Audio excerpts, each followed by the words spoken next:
अगर हमारे साथ कोई विश्वासघात करता है तो हमने किसी के साथ विश्वासघात किया है।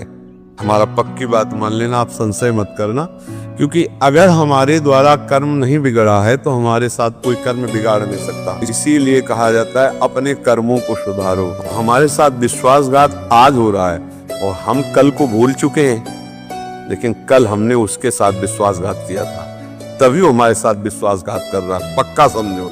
अच्छा, अभी इसी जन्म की बात बताओ, 9 महीने माँ के गर्भ में रहे, आपको याद है कुछ?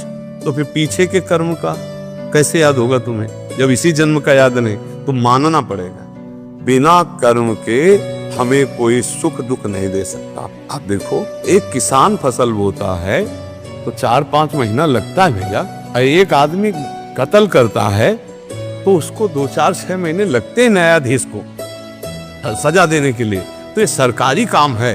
अब आपका कोई बेईमानी की हो, तत्काल उसका एक्सीडेंट हो गया, हाथ पैर टूट गया, तो आप समझते हो कि आप क्या करने? नहीं, उसका वो कर्म संयोग चल रहा है। तुम्हारा कर्म संयोग तुमको भुगतना, उसका कर्म संयोग। इन बातों को कोई समझता नहीं ना, ये अध्यात्म का विषय है।